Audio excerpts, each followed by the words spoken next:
Hello, hi, my name is Jess Marie. Welcome to yesterday's Coffee Grounds, where I'm in a completely different setting. Y'all have not seen this place before. This is my work, and we're just gonna be chilling here. So if you like aesthetically pleasing backgrounds to watch or good quality audio, this is not the video for you. I would probably just click off right now.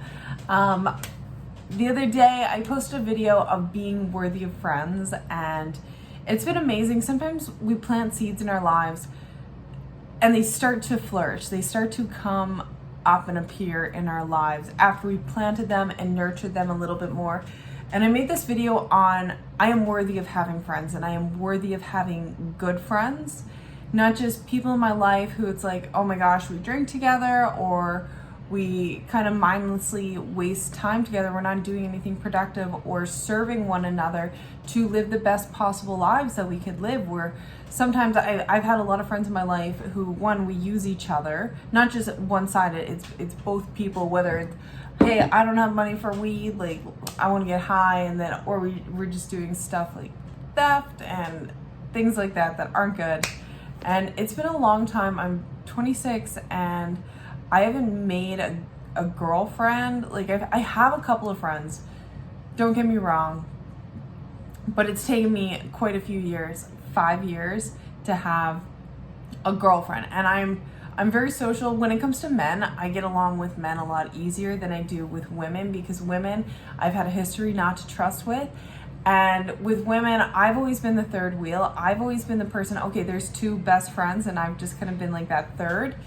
And I've been honestly heartbroken. I've had a lot of hard friend relationships that it is what it is, and it's mostly with women.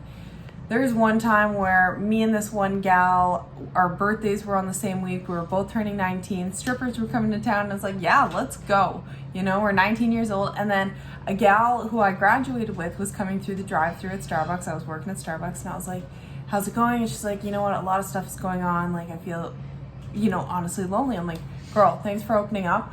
This is what's going on this weekend. Would you like to come? So it was like the three of us, and we took on the weekend, and then we were going out for every weekend for quite some time, and then they just stopped inviting me, and I had to check myself, like, what is going on? What did I do wrong? And I felt really alone. And then I just had my guy friends again, because I had two friends, like one from high school, one from college, and now I just felt like I didn't have my girls anymore. I didn't have like that. And then I found out afterwards they were doing a bunch of cocaine, and it's like, okay, I don't participate in that. That makes sense why I was not involved. But in the moment, it definitely really hurt. And to go months without knowing, start to question, okay, am I a bad friend? What did I do wrong in this situation? Maybe, I don't know, I overstepped my boundaries when I was drunk, but we were all drunk and we all overstepped our boundaries. So all that kind of stuff. And that just comes with being young, 19,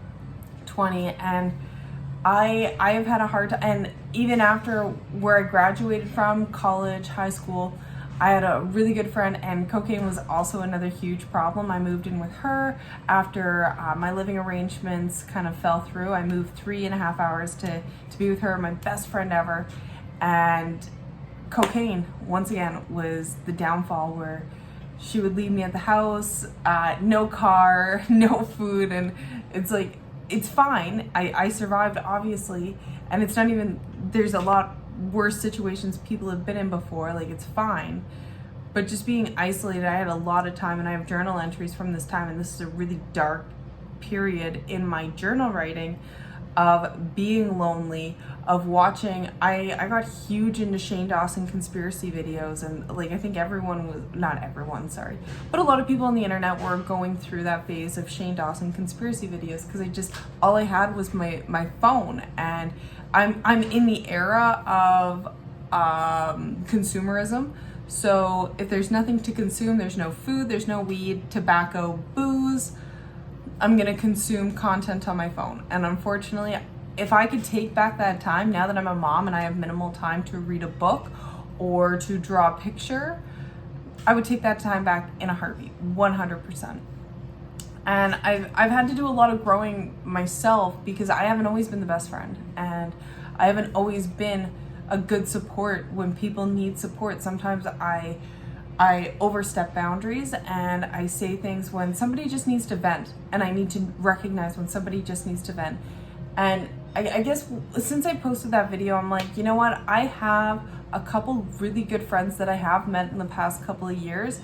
I have just put blockages up and emotional barriers that have prevented me from fully trusting them, that, you know what, they don't just like me because I have a job and I have the ability to get food or tobacco, whatever it may be, like, or someone to party with, or because I'm attractive, like attract guys to them. Like, it's been a long time. Or when I had a car, like driving, like I have a car now, but I wasn't just a ride service for people, or, oh, she's got cute clothes. And I've had so many stolen clothes over the years. And makeup, my grandma worked in cosmetics.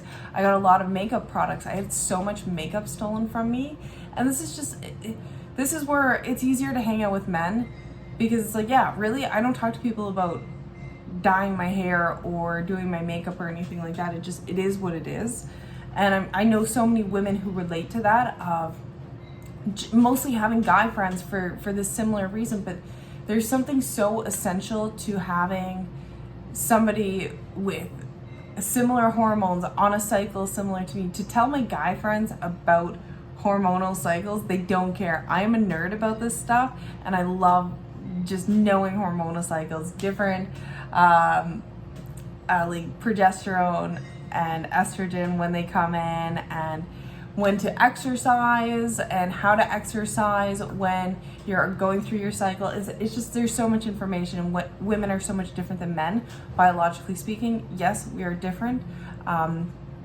Men, they could fast for 72 hours and it not be a problem. Women, depending on when we fast in the month, it could be really detrimental to our health. Like, it's a huge deal. And I'm not saying a 72-hour fast, but even 24-hour fast at a certain time during the moon cycle, we'll say, it could be detrimental to health. It could be very significant in a negative way. So men and women are different. And I think as women, we do really want to have just those people, not necessarily always gossiping. And that's another thing, is being around people where it's like, it's not gossiping, but sharing experience and sharing things through concern. And that's one thing I've really recognized about myself, is I don't necessarily gossip in the sense of sharing information to somebody else, but a lot of speculation or analyzing. And I need to, because that's how my brain works. I've recognized that a lot more, how my brain rationalizes things and tries to make sense of things in the world, and how things are ordered and why people do what they do. I'm very analytical like that. And it's not my place, and it's not my business, and I'm filling my brain with this nonsense. So I am definitely worthy of having good friends, and I believe that the friends that I do have, and since posting that, I'm like, yeah, you know what? I am worthy of good friends, and I am in a position where I am a better friend. I'm not super poor to the point where I will steal or hurt somebody else. I'm not, I've always been a threat to women when it comes to men. Unfortunately, I hate the reality of that, and that's not me being narcissistic. That's just been a legit thing, where I've lost guy friends because they're in a relationship and they're like, no, she doesn't want me hanging out with, fine, fuck it, whatever, you know? I've hoped that I've outgrown that, and I've hoped that the women that I introduced in my life don't see me like that. And I don't wear makeup anymore for a reason. I try to keep it neutral. I try to keep it tame because I love it. I'm blessed, and I thank Creator that I love looking at myself, like, not in a narcissistic way, but I spent so many years not appreciating what I looked like, thinking that I was fat, thinking that I had big hands compared to my wrists, which I still do. That I'm too masculine for men, and all these negative things, right? But then it's taken me a long time to really see the beauty that I have. I thought I had a gap for a long time, and it's the tiniest little gap. Like, I want braces so bad, and my dentist refused. But anyways, I am in a position to be a good friend, and I want to be a good friend. And to Lupe, Jen, Jess, you three especially, I just want to say thank you so much for your friendship and being introduced to my life in the past 5 years, and I really appreciate who you are. Not that I actually don't tell anyone. I tell people I do YouTube. I just don't promote myself. I choose not to. So thank you. If anyone made it this far, thank you so much. My name is Jess Marie, and I hope you have a wonderful day wherever you are in the world. Bye.